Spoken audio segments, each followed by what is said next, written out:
यह एक लोकप्रिय कहावत है जो रिश्ते को बनाए रखने के महत्व को बताती है। ये कहावत कहती है कि भले ही कोई रिश्ता कितना भी खराब हो, उसे कभी भी तोड़ना नहीं चाहिए, क्योंकि कोई भी रिश्ता चाहे वो कितना भी बुरा हो, कुछ न कुछ अच्छाई जरूर देता है। जैसे कि एक बुरा दोस्त भी हमें किसी अच्छी चीज के बारे में बता सकता है, या एक बुरा रिश्ता हमें ये सिखा सकता है कि हम किस प्रकार के रिश्ते चाहते हैं। इस कहावत का एक अर्थ ये भी है कि कभी कभी रिश्ते में कुछ समस्याएं होती हैं, लेकिन इन समस्याओं को सुलझाया जा सकता है। अगर हम रिश्ते को तोड़ देते हैं तो हम उन समस्याओं को सुलझाने का मौका खो देते हैं। बेशक ये हमेशा सच नहीं होता है कि रिश्ते को कभी भी नहीं तोड़ना चाहिए। कुछ मामलों में रिश्ते को तोड़ना ही सबसे अच्छा विकल्प हो सकता है। उदाहरण के लिए, अगर कोई रिश्ता शारीरिक या भावनात्मक रूप से हानिकारक है तो उसे तोड़ देना चाहिए। लेकिन आमतौर पर यह कहावत सही है कि रिश्ते को बनाए रखने के लिए प्रयास करना चाहिए। रिश्ते हमारे जीवन में महत्वपूर्ण भूमिका निभाते हैं। वे हमें प्यार, समर्थन और दोस्ती प्रदान करते हैं। यहाँ कुछ सुझाव दिए गए हैं कि कैसे आप अपने रिश्ते को बेहतर बना सकते हैं। सभी पक्षों की बात सुने। किसी भी समस्या को सुलझाने के लिए सभी पक्षों की बात सुनना महत्वपूर्ण है। सहानुभूति रखें। दूसरे व्यक्ति के दृष्टिकोण को समझने की कोशिश करें। समझौता करने को तैयार रहें। कोई भी रिश्ता पूर्ण नहीं होता है, इसलिए समझौता करने के लिए तैयार रहना चाहिए। दयालु और धैर्यवान रहें। रिश्ते को बनाने में समय और प्रयास लगता है। यदि आप इन सुझावों का पालन करते हैं तो आप अपने रिश्ते को बेहतर बना सकते हैं।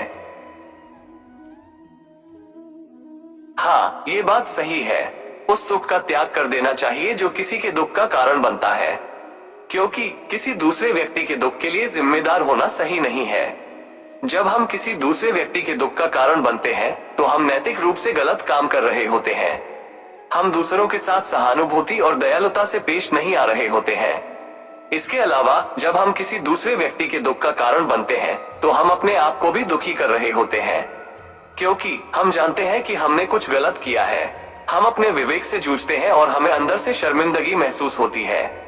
इसलिए जब भी हम किसी दूसरे व्यक्ति के दुख का कारण बनने की संभावना देखते हैं तो हमें सोच समझकर फैसला लेना चाहिए। हमें ये सुनिश्चित करना चाहिए कि हमारा कोई भी कार्य किसी दूसरे व्यक्ति को दुख न पहुंचाए। यहाँ कुछ उदाहरण दिए गए हैं कि कैसे हम अपने सुख के लिए दूसरों को दुखी कर सकते हैं। किसी को धोखा देकर, किसी का शोषण करके, किसी को नुकसान पहुंचाकर, किसी की भावनाओं को ठेस पहुंचाकर। यदि हम इनमें से किसी भी कार्य को करते हैं तो हम किसी दूसरे व्यक्ति के दुख का कारण बन रहे होते हैं।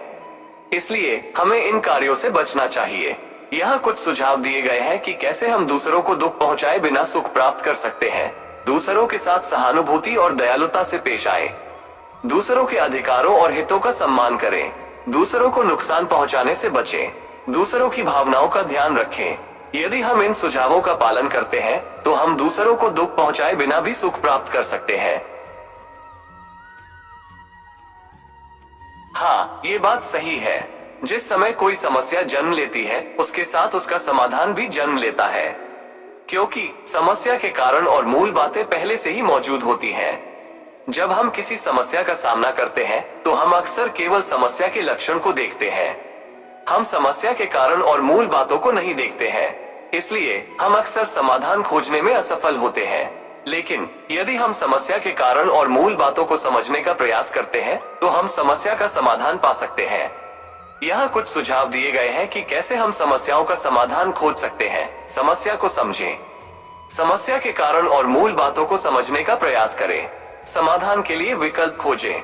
विभिन्न समाधानों पर विचार करें और सबसे अच्छा समाधान चुनें। समाधान को लागू करें। समस्या का समाधान खोजने के बाद उसे लागू करें। यदि हम इन सुझावों का पालन करते हैं तो हम समस्याओं का समाधान खोज सकते हैं।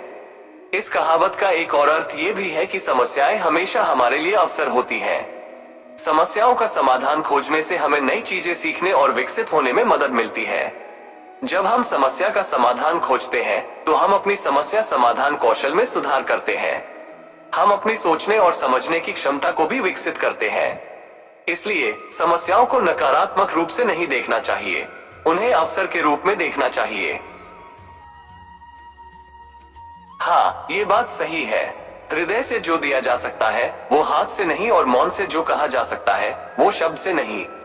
हृदय से दिया गया प्रेम, करुणा और सहानुभूति हाथ से दिए गए उपहारों या धन से कहीं अधिक मूल्यवान होते हैं। ये भावनाएं हमारे दिलों को छूती हैं और हमें खुशी और संतुष्टि प्रदान करती हैं। मौन से कहा गया सच्चा प्यार शब्दों से कहे गए प्यार से कहीं अधिक शक्तिशाली होता है। मौन से बोला गया प्यार बिना किसी संदेह या शंका के हमारे दिलों को छूता है। यहाँ कुछ उदाहरण दिए गए हैं कि कैसे हम हृदय से और मौन से प्यार, करुणा और सहानुभूति व्यक्त कर सकते हैं। किसी को सच्चा प्यार दें, किसी की मदद के लिए आगे आए, किसी की गलतियों को माफ करें, किसी की भावनाओं को समझें। यदि हम इन चीजों को करते हैं तो हम हृदय से और मौन से प्यार, करुणा और सहानुभूति व्यक्त कर रहे होते हैं। इस कहावत का एक और अर्थ ये भी है कि कुछ चीजें शब्दों में व्यक्त नहीं की जा सकती है, कुछ चीजें केवल दिल से महसूस की जा सकती हैं। जब हम किसी प्रियजन को खो देते हैं तो हम अपनी भावनाओं को शब्दों में व्यक्त करने में असमर्थ हो सकते हैं, लेकिन हम उस व्यक्ति के लिए अपने प्यार और कृतज्ञता को दिल से महसूस कर सकते हैं। जब हम किसी प्राकृतिक दृश्य की सुंदरता का अनुभव करते हैं तो हम अपनी भावनाओं को शब्दों में व्यक्त करने में असमर्थ हो सकते हैं, लेकिन हम उस सुंदरता को दिल से महसूस कर सकते हैं। इसलिए हमें ये याद रखना चाहिए कि कुछ चीजें शब्दों में व्यक्त नहीं की जा सकती हैं, उन्हें दिल से महसूस किया जा सकता है। यह एक प्रेरणादायक कहावत है जो हमें अपने जीवन में मजबूत बनने के लिए प्रोत्साहित करती है। ये हमें याद दिलाता है कि हम हमेशा दूसरों के इशारों पर नहीं चल सकते हैं। हमें अपने लिए खड़े होना चाहिए, भले ही इससे हमें कठिनाइयों का सामना करना पड़े। जब हम कमजोर होते हैं तो हम दूसरों के दबाव या आलोचना का शिकार हो सकते हैं। हम आसानी से हार मान सकते हैं और अपनी आकांक्षाओं को छोड़ सकते हैं, लेकिन जब हम मजबूत होते हैं तो हम इन चुनौतियों का सामना करने के लिए तैयार होते हैं। हम अपने लक्ष्यों को प्राप्त करने के लिए दृढ़ संकल्पित होते हैं, भले ही हमें इसके लिए कड़ी मेहनत करनी पड़े। इस कहावत का पालन करने के लिए हमें निम्नलिखित बातों पर ध्यान देने की आवश्यकता है। अपने आप पर विश्वास रखें। सबसे पहले हमें अपने आप पर विश्वास करना होगा।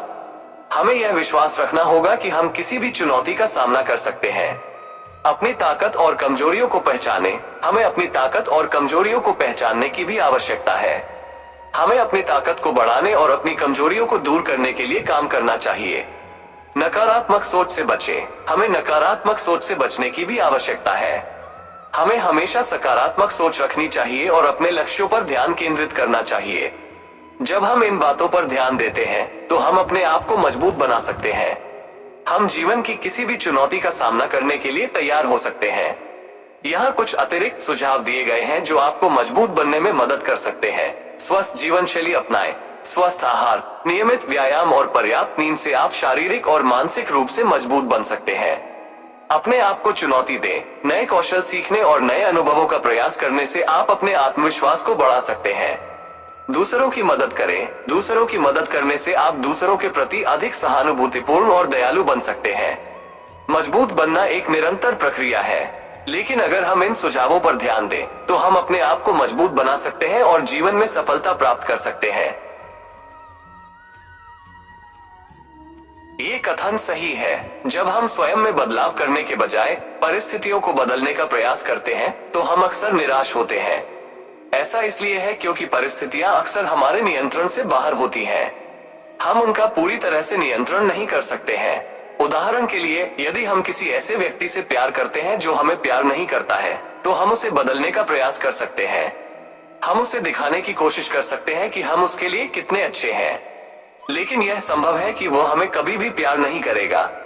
यदि हम स्वयं में बदलाव करने का प्रयास करते हैं तो हम अपने आप को बेहतर बना सकते हैं। हम अधिक आकर्षक, अधिक आत्मविश्वासी और अधिक खुशहाल बन सकते हैं। इन बदलावों से हमें ऐसा व्यक्ति मिल सकता है जो हमें प्यार करे। यहाँ कुछ और उदाहरण दिए गए हैं कि कैसे स्वयं में बदलाव करने से जीवन आसान हो सकता है। यदि हम अधिक आत्मविश्वासी बन जाते हैं तो हम चुनौतियों का सामना करने में अधिक सक्षम हो जाते हैं। यदि हम अधिक सकारात्मक सोचने लगते हैं तो हम जीवन में अधिक खुश होते हैं। यदि हम अधिक दयालु और समझदार बन जाते हैं तो हम दूसरों के साथ बेहतर संबंध बना पाते हैं। बेशक परिस्थितियों को बदलने की कोशिश करना भी महत्वपूर्ण है। कभी कभी हम अपने जीवन में कुछ बदलाव करके बेहतर स्थिति में आ सकते हैं, लेकिन हमें ये भी याद रखना चाहिए कि स्वयं में बदलाव करना हमेशा सबसे अच्छा विकल्प होता है। यहाँ कुछ सुझाव दिए गए हैं कि आप स्वयं में कैसे बदलाव कर सकते हैं। अपनी ताकत और कमजोरियों को पहचानें। सबसे पहले आपको अपनी ताकत और कमजोरियों को पहचानने की आवश्यकता है। एक बार जब आप उन्हें पहचान लेते हैं तो आप उन्हें सुधारने के लिए काम कर सकते हैं। अपने लक्ष्यों को निर्धारित करें। अपने जीवन में क्या हासिल करना चाहते हैं? अपने लक्ष्यों को निर्धारित करने से आपको अपने जीवन की दिशा मिलेगी। अपनी आदतों को बदलें। अपनी आदतों को बदलने से आप अपने जीवन में सकारात्मक बदलाव ला सकते हैं। नकारात्मक सोच से बचें। नकारात्मक सोच आपके जीवन में बाधा उत्पन्न कर सकती है। सकारात्मक सोच रखें और अपने लक्ष्यों पर ध्यान केंद्रित करें। स्वयं में बदलाव करना एक चुनौतीपूर्ण प्रक्रिया हो सकती है, लेकिन यह एक ऐसा प्रयास है जो आपके जीवन को बेहतर बना सकता है। हाँ, ये बात सही है। वास्तव में मुसीबत में साथ देने वाला मित्र ही सच्चा मित्र होता है। जब हम खुशी में होते हैं तो कई लोग हमारे साथ होते हैं, लेकिन जब हम मुसीबत में होते हैं तो हमारे साथ बहुत कम लोग होते हैं। सच्चा मित्र वही होता है जो हमारे सुख दुख में हमारे साथ खड़ा रहता है। मुसीबत में साथ देने वाला मित्र कई प्रकार से मदद कर सकता है। वो हमें शारीरिक और भावनात्मक रूप से सहारा दे सकता है। वो हमें सलाह और मार्गदर्शन दे सकता है। वो हमें मुश्किल समय में हौसला दे सकता है। सच्चा मित्र वह होता है जो हमारे लिए हमेशा मौजूद रहता है। वो हमारी परवाह करता है और हमारी मदद करना चाहता है। यहाँ कुछ उदाहरण दिए गए हैं कि कैसे एक सच्चा मित्र मुसीबत में मदद कर सकता है। यदि आप बीमार पड़ गए हैं तो एक सच्चा मित्र आपसे मिलने आ सकता है, आपके लिए खाना बना सकता है या आपकी देखभाल कर सकता है। यदि आप किसी रिश्ते में परेशानी में हैं, तो एक सच्चा मित्र आपकी बात सुन सकता है और आपको सलाह दे सकता है। यदि आप किसी आर्थिक समस्या से गुजर रहे हैं तो एक सच्चा मित्र आपकी मदद के लिए पैसे उधार दे सकता है।